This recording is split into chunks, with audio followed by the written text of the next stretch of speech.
a doutora Jamile, que vai proferir a palestra Guarda Compartilhada, ela é advogada, ela é mestre das Relações Sociais e Direito Civil pela PUC de São Paulo e é palestrante do Departamento de Cultura e Eventos da OAB São Paulo. Então, em nome do Dr. Marcos da Costa, que é o presidente aqui desta entidade, o Dr. Humberto Durso, que é, doutora Clarice Durso é a esposa do Dr. Humberto, ele é o diretor do Departamento de Cultura e Eventos, aqui também, da OAB São Paulo. Então, eu quero agradecer imensamente, tá? A presença de todos vocês e também da doutora Jamile. Boa noite a todos. Uma satisfação muito grande estar aqui com vocês, dividindo esse período da noite. Agradeço demais os senhores estarem dedicando esses minutos, essa hora comigo. Certamente vai ser uma troca de conhecimentos. Muito obrigada a esta casa pela oportunidade de eu poder trazer o que conheço e poder receber de todos vocês o conhecimento que vocês têm a compartilhar. Por falar em compartilhar, vamos somar os nossos conhecimentos, as nossas experiências de vida, porque compartilhar não é dividir, compartilhar é somar. É nesta palavra, é nesta definição que está o grande segredo da guarda compartilhada. Guarda compartilhada é soma, é união. Guarda compartilhada não é divisão. Guarda compartilhada não é ruptura. Guarda compartilhada não é esticar para saber quem pode mais. Nós que atuamos na área de direito de família, percebemos muitas das vezes que a criança é posta como uma moeda de troca.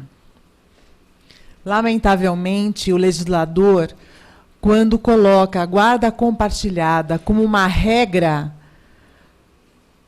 ele quer, na realidade, acabar com essa moeda de troca.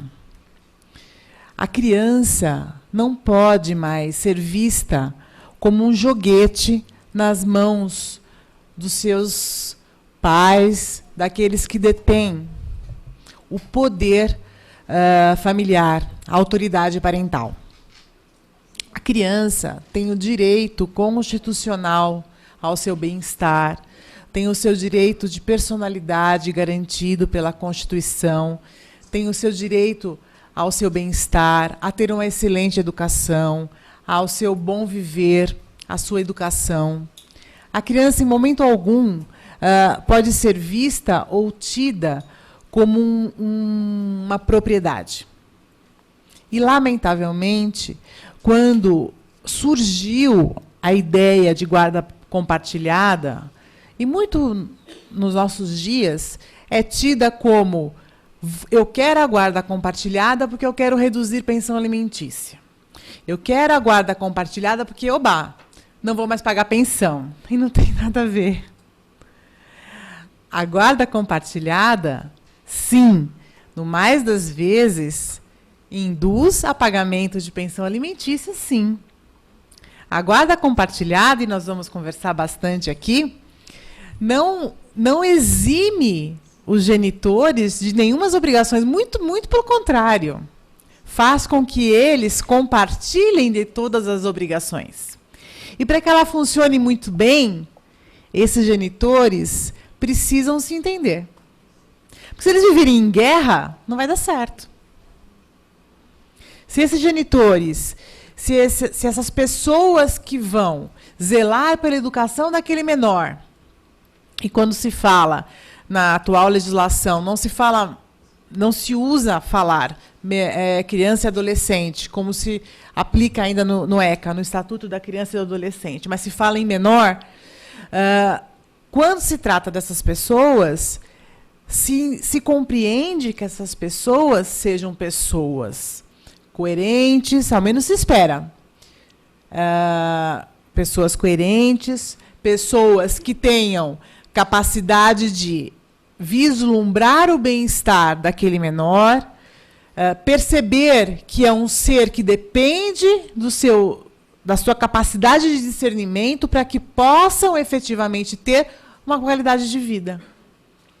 Uma boa educação. Coisa que, se aqueles genitores, se aqueles dois adultos não puderem ter, eu digo genitores, mas me permitam, vamos compreender essas pessoas como duas pessoas, tá? Vamos corrigir o que eu estou falando.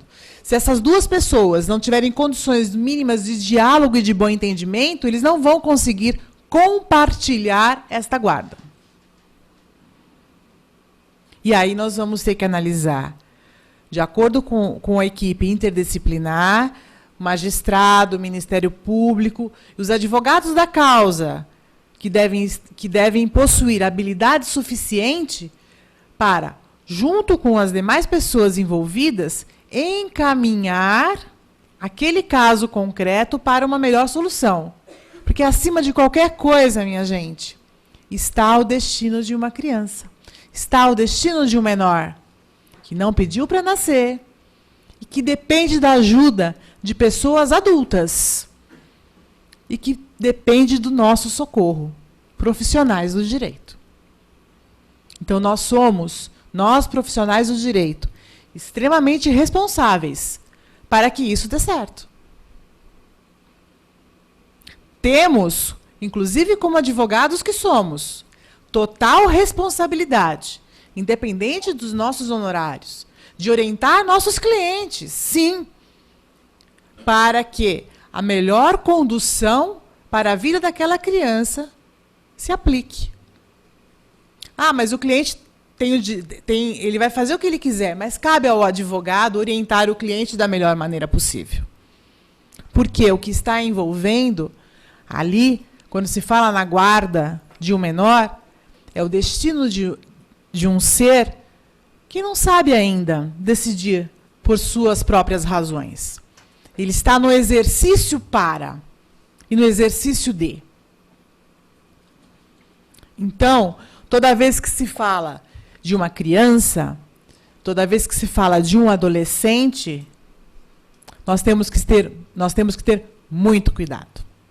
Por isso que é necessária a intervenção do Ministério Público, por isso que o Poder Judiciário, que o magistrado e o Poder Judiciário é necessária a intervenção de equipe interdisciplinar com as avaliações que são feitas, por isso que as pessoas envolvidas, as partes são submetidas à avaliação psicossocial. Por quê?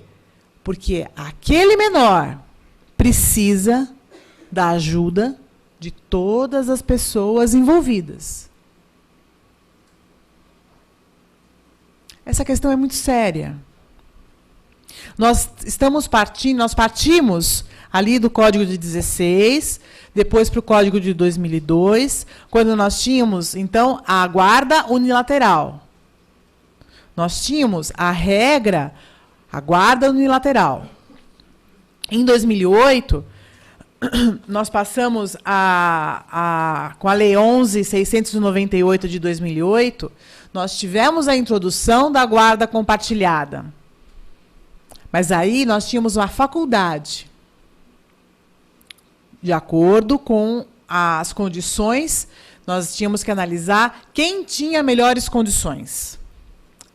E quando se fala em melhores condições, não são condições financeiras. Porque o dinheiro, minha gente, muda de dono, não é? O poder muda de dono, não é? Ainda bem, né? E eu diria, graças a Deus, pelo que a gente tem visto ultimamente, porque a gente pode perceber as pessoas, a gente percebe quem são as pessoas de verdade quando nós damos duas coisas a elas, de preferência ao mesmo tempo, dinheiro e poder. Não é? Tira isso dela. Dá isso a ela.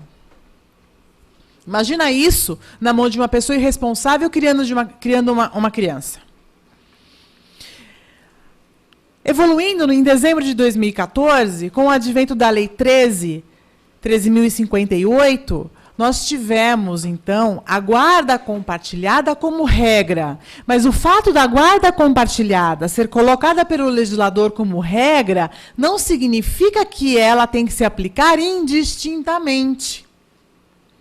Não. Ela será aplicada de acordo com a necessidade do caso. Ela não vai ser aplicada às cegas.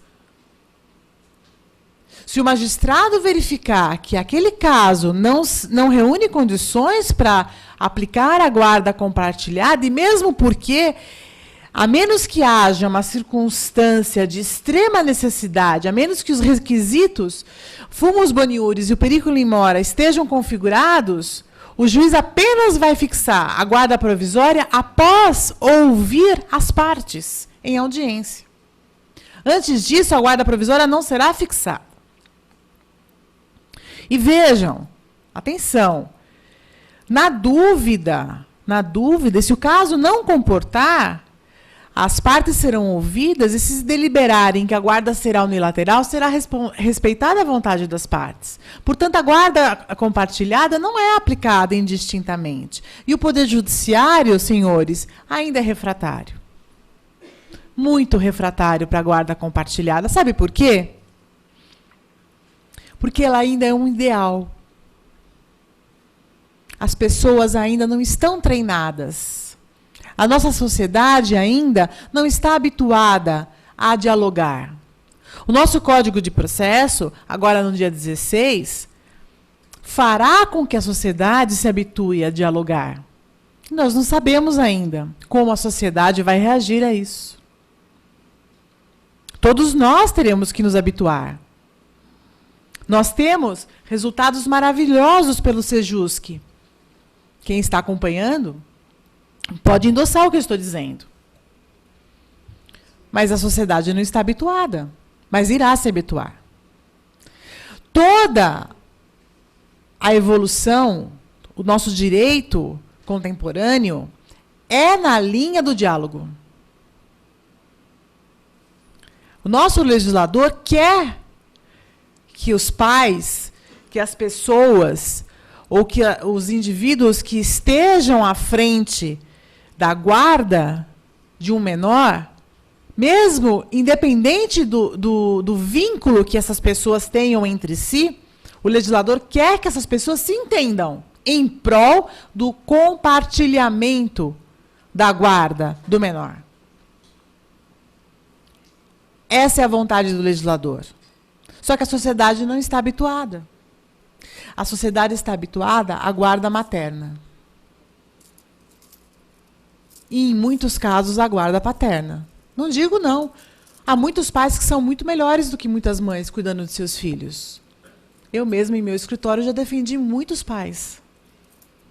Já consegui a guarda para muitos pais.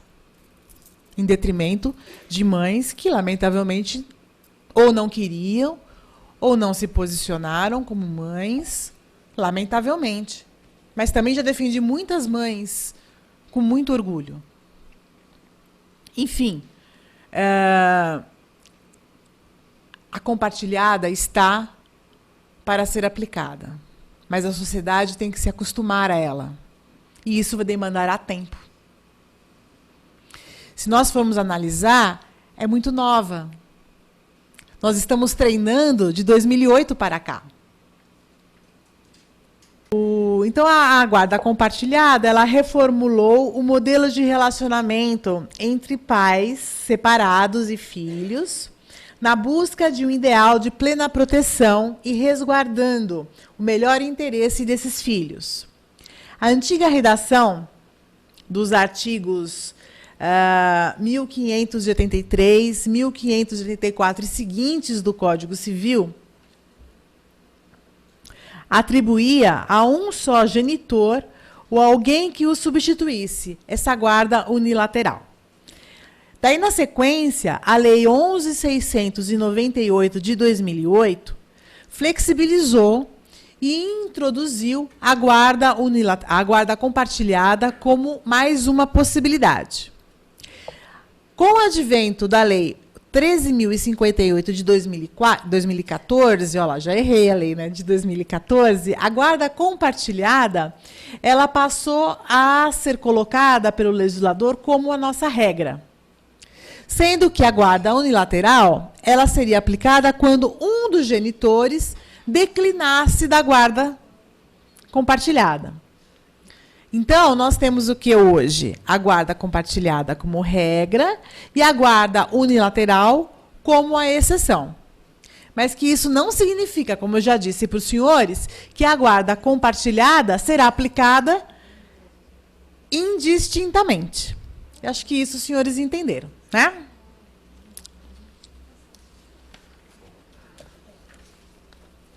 Muito bem.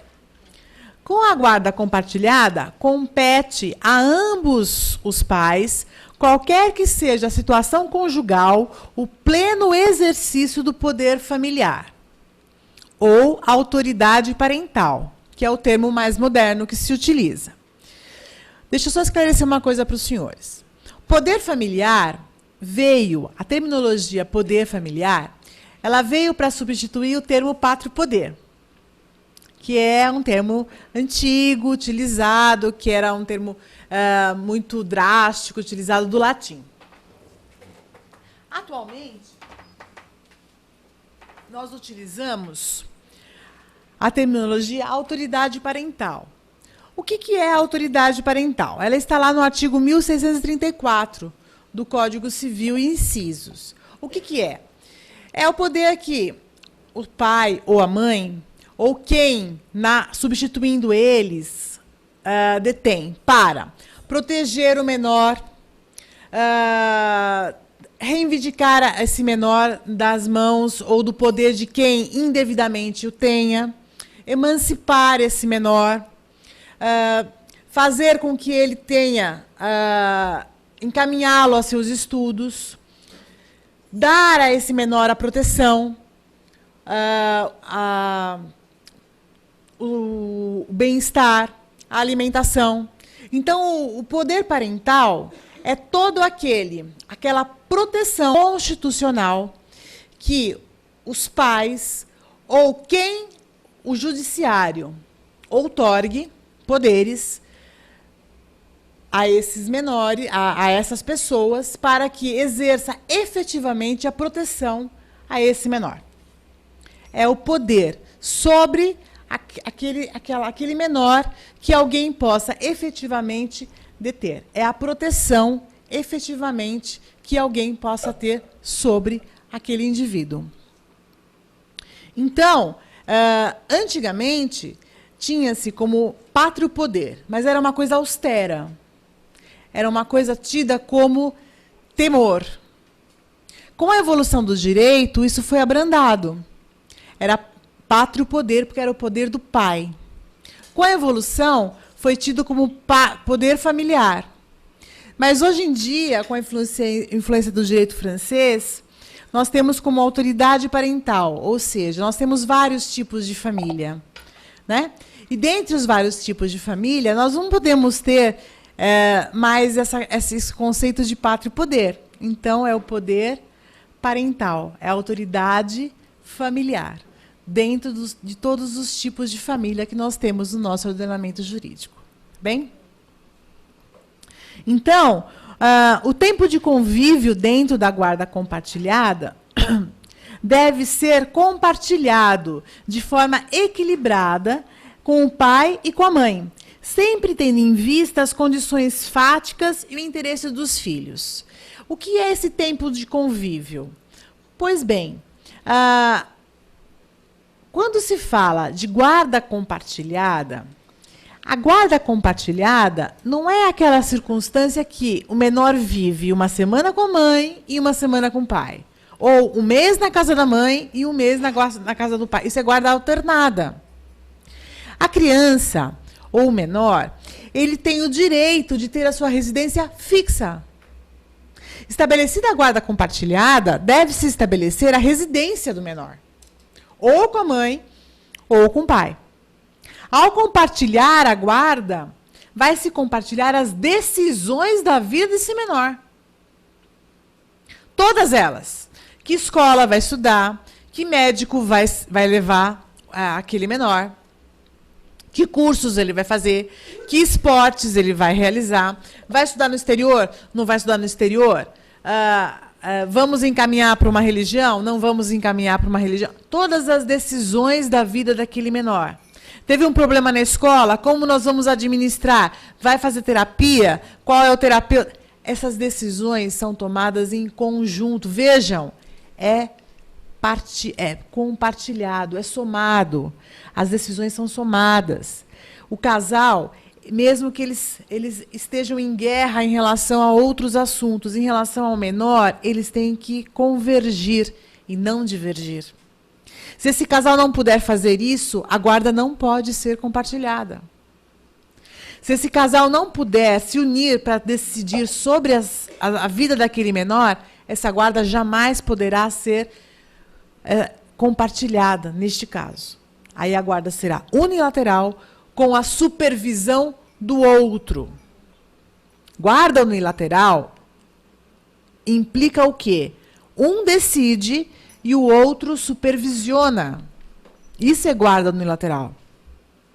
Um dos dois detém as decisões e o outro fiscaliza. O que também não é interessante, dependendo do caso em concreto. Porque a responsabilidade fica só na mão de um, o problema fica só na mão de um, e o outro fica ao Deus dará, e o outro faz assim. Tá vendo? Eu disse que não era para decidir isso. Tá vendo? Eu falei que essa escola não era boa. É muito fácil, lava-se as mãos. Não é verdade? É muito fácil criticar quando a decisão do outro não dá certo e o outro indivíduo apenas fica assistindo. Parece muito simples quando um dos genitores se limita a pagar a pensão alimentícia e lava as mãos às decisões do filho ou da filha. Parece muito simples. Porque se a educação não dá certo, o outro se limita a dizer: não educou bem. Não é assim que acontece? Tá vendo? A mãe ou o pai não educou bem. Quando o dia a dia da educação é muito difícil, é muito trabalhoso. Acordar cedo, encaminhar para a escola, se preocupar com o dever de casa, é extremamente difícil. Se preocupar se o filho ou a filha foi bem na escola, se houve um acidente na escola, a criança volta machucado da escola, liga para o outro genitor ou para a genitora e você ouve do outro lado da linha: eu avisei que essa escola não era boa. Acidentes acontecem. E ao invés de você ouvir uma palavra amiga, você acaba ouvindo uma repreensão. Muito simples. A guarda compartilhada, ao contrário, e o legislador se preocupa bastante com isso, quer evitar isso tudo. E quer evitar ações de indenização. Ah, você não tomou conta do menor. Então, eu vou entrar com uma ação de indenização, vou tirar o menor de você e vou pedir uma indenização. Por quê? Porque abandono moral. Você não tomou a decisão correta. É muito simples agir dessa forma. É muito fácil lavar as mãos. Teve filho? Vamos decidir junto. Eu disse que a sociedade não está preparada para esse tipo de guarda. Tanto não está preparada que a primeira interpretação que teve foi: não vou pagar pensão alimentícia. A nossa sociedade não entendeu ainda o que é guarda compartilhada. Vamos adiante. Conforme eu já disse aos senhores, a guarda compartilhada não se confunde com a guarda alternada, que é aquela em que há apenas um guardião, mas a guarda do menor alterna-se entre os pais, seja por período semanal, mensal, semestral ou anual. Na guarda compartilhada, pai e mãe estão em iguais condições quanto à responsabilidade pelos filhos em relação aos seus interesses. Atenção, voltando um pouco aqui, quando eu falava da guarda alternada, muitos entendem que a compartilhada é alternada. E quando eu acabei pulando essa parte. O menor ele precisa ter a sua residência fixada. Por quê? Porque ele precisa ter estabelecido o seu local, a sua moradia, o seu quarto, o seu espaço, o local onde ele faz sua lição, os seus afazeres. Ele precisa saber que ele vai sair da escola, ele tem a sua referência de residência. Ele não pode, a cada momento, dormir num local diferente. Ele não pode, a cada momento, achar que tem uma casa diferente. Portanto, a guarda alternada não é a melhor solução para essas circunstâncias.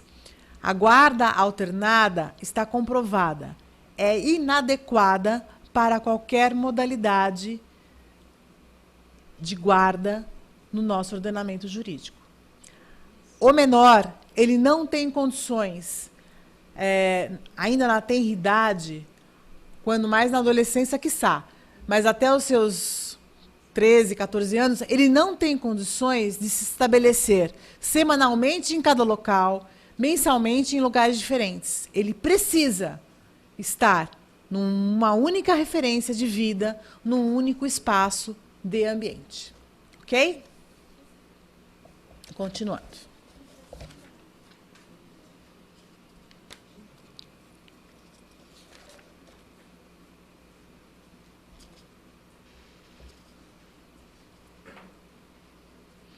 Muito bem. Quais, então, são as principais inovações trazidas pela lei?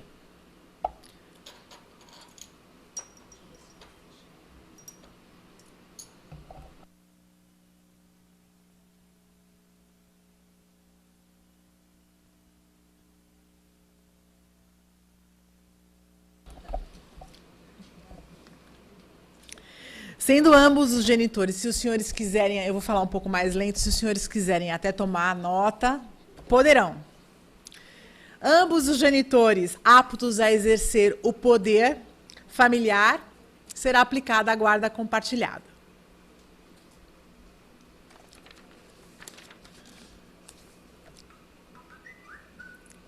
Aí a gente dá palestra, a pessoa faz um negócio desse, não dá, né? Aí atrapalha o raciocínio do ser humano. E aí a gente não pode fazer pergunta. Mas pode ter um barulho desse.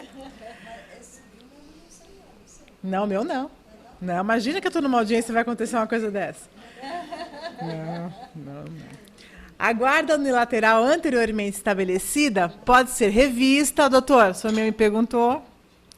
Pode ser revista judicialmente a pedido, e o pedido deve ser feito ao juiz por meio de uma ação própria, requerendo a guarda compartilhada. Obviamente, os requisitos devem estar presentes, e etc.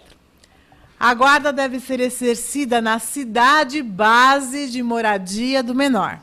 Por quê? É onde ele estabelece os seus vínculos de amizade, os seus vínculos de parentesco, os seus laços de afeto.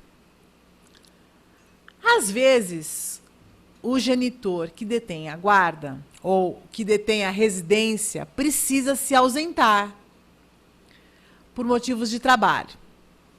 Ou outro genitor que tem o convívio precisa se ausentar por algum outro motivo de trabalho. Como é que fica? Nesses casos, quando essa ausência é momentânea, os meios de comunicação hoje em dia que nós temos, né? Skype, Facebook, essas coisas, são fortes aliados para aproximar as pessoas. Quando a questão se torna por um lapso temporal maior, aí a questão tem que ser levada ao judiciário para que a questão seja equacionada. Caso contrário, quando não tem jeito, aí qual é a solução do judiciário? Há uma compensação no período de férias, quando a situação não tem solução. E aí se compensa no período de férias. A guarda compartilhada se presume a divisão de responsabilidade entre os pais. Divisão, leia-se compartilhamento de responsabilidade. Fixação de pensão alimentícia, como é que ficam os alimentos na guarda compartilhada? São compartilhados também, né? Cada um vai suportar a pensão alimentícia na medida da sua possibilidade. Entra aqui a regra da proporcionalidade, da possibilidade, da necessidade, é o trinômio, ok? Mas, dependendo da situação, pode-se sim ser fixada a pensão alimentícia, sim, dependendo de quem o menor estiver residindo. Não há nenhum óbice, viu, gente? Nenhum óbice. Se fixar a pensão alimentícia. Ambos vão compartilhar os alimentos, mas se um tiver ganhos maior do que o outro, poderá ser sim fixada a pensão alimentícia.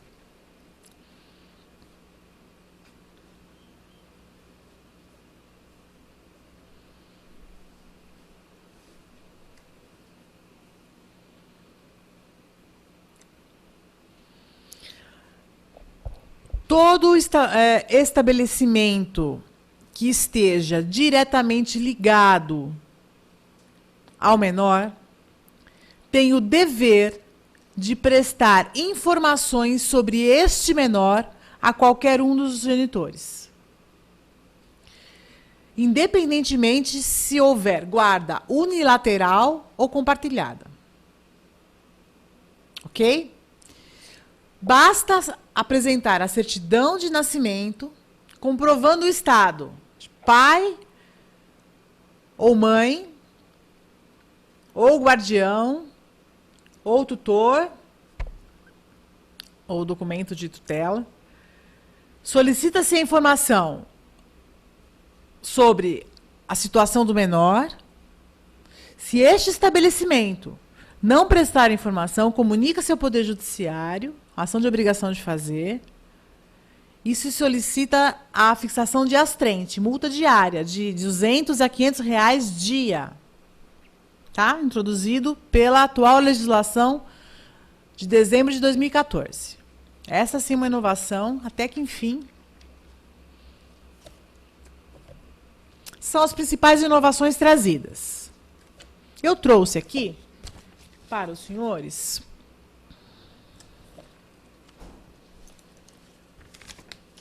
alguns julgados a título de elucidação.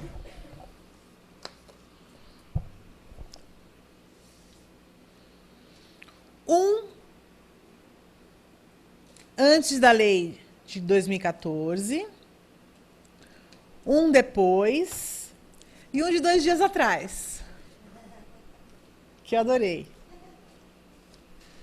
É o seguinte, da ministra Nancy Andrighi, que é para os senhores consultarem em casa, STJ, tomem nota. Recurso especial 14.28596, Rio Grande do Sul.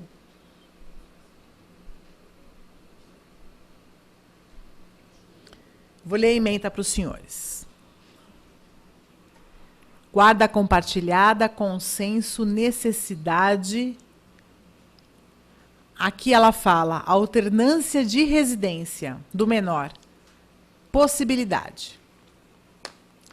Nesse julgado, ela retrata uma circunstância de guarda. É guarda compartilhada, mas é uma guarda compartilhada, uma situação sui generis, onde ela admite, a ministra, apesar da guarda compartilhada, que ela se exerça com a alternância das residências. Então, é uma leitura interessante para os senhores fazerem em casa, entenderem a diferença da guarda compartilhada e da guarda alternada. Ok? Esse julgado foi julgado em 3 de junho de 2014 e publicado no DJ em 25 de junho de 2014. Ok?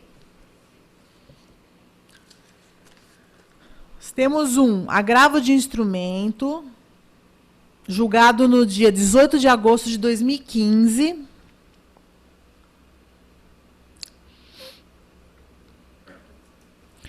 700 6615 2943, do Rio Grande do Sul, TJ. Posso? Agravo de instrumento 700 6615 2943, Rio Grande do Sul. Julgado dia 18 de agosto de 2015. Diário da Justiça, do dia 20 de agosto de 2015. Esse agravo fala da alteração de guarda de unilateral para compartilhada. Também bem interessante, retrata bastante essa situação do que era e da legislação de 2008 e da de 2014. Bem interessante para os senhores também lerem. E esse último aqui, eu não resisti, não tem nada a ver com menor. Mas eu abri o site do Tribunal de Justiça, há uns 3 dias atrás, e está escrito assim: ex-companheiros celebram um acordo para a posse compartilhada de cachorro. E até onde vai o afeto das pessoas? Eu, quando me separei, eu tinha 2 cachorras. E meu ex-marido não compra nem ração. Eu achei um absurdo, vou reclamar isso. Não pode ser, olha isso. Mas está no site do Tribunal de Justiça dessa semana, os senhores podem conferir lá. Mas olha, interessante a casualidade da nossa palestra. Os benefícios da conciliação são muitos, entre eles a agilidade na solução da demanda e a promoção do diálogo entre as partes. Com uma boa conversa, as pessoas podem encontrar a melhor alternativa para o problema, sem a necessidade de uma decisão imposta pelo juiz. Um bom exemplo foi o acordo homologado nesta sexta-feira pelo juiz Maurício Campos da Silva Velho, da 5ª Vara Civil do Foro Regional de Santana. Após separação, um casal discutia a posse de um cão de estimação. O magistrado encaminhou o caso para o Centro Judiciário da Solução de Conflitos e Cidadania, SUEJUSC, para a tentativa de acordo. Com a ajuda de profissional capacitado para mediar o diálogo, as partes chegaram a um acordo. A posse compartilhada do animal, alternada a cada mês. Ao designar a sessão, o magistrado destacou que o caso envolvia questões não resolvidas e oriundas da dissolução de relação conjugal e que a mediação poderia ajudar. No caso, ficou estabelecida a multa de 50% por dia em casos de não cumprimento injustificado da obrigação. Todas as despesas com o animal serão de responsabilidade de ambas as partes, que se obrigam a arcar com eventuais emergências veterinárias enquanto estiverem de posse do cão, exceto quanto às vacinas de rotina, cujos gastos serão divididos igualmente entre as partes. Com a homologação, o acordo tem a mesma validade de decisão judicial, sem a possibilidade de interposição de recurso. Está no site do TJ, data de ontem, 7 de março de 2016. Isso é guarda compartilhada. Senhores, o SEJUSC também está apto a decidir questões de vara de família. E todas as questões também serão levadas a partir do dia 16 em diante, quando entrará em vigor o nosso Código de Processo, a conciliação. Portanto, a nova era está por vir. E é depois de amanhã. Se a sociedade não se adequar de imediato, a sociedade vai ficar para trás. O legislador quer que as pessoas conversem. De qualquer jeito, entre aspas. Ou seja, ele nos está obrigando ao diálogo. Então, nós, como advogados que somos, temos a obrigação legal de fazer com que os nossos clientes se entendam. Cabe a nós fazer com que este país seja melhor. Melhor em direitos, melhor em compreensão, melhor em viabilidade.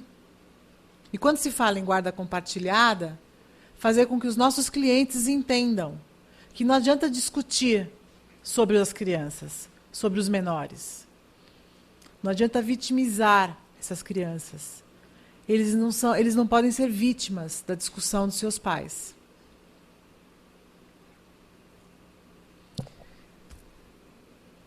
Lamentavelmente, a gente que tem escritório na área de família, a gente percebe, estou com a minha sócia aqui, a gente percebe e fica muito triste quando as questões ultrapassam as divisões patrimoniais. Quando a gente percebe que não se quer permitir a visita, ou quando uma parte ou a outra inviabiliza o acesso ao menor por picuinha. Quem sofre é a criança. Quem chora é a criança. E quem se revolta, e quem vai se tornar o adulto ruim ou revoltado é a criança. Desnecessário fazer isso com uma pessoa. Totalmente desnecessário. Nós tentamos fazer as pessoas melhorarem. E gostaríamos que os senhores também consigam isso. As perguntas estão abertas.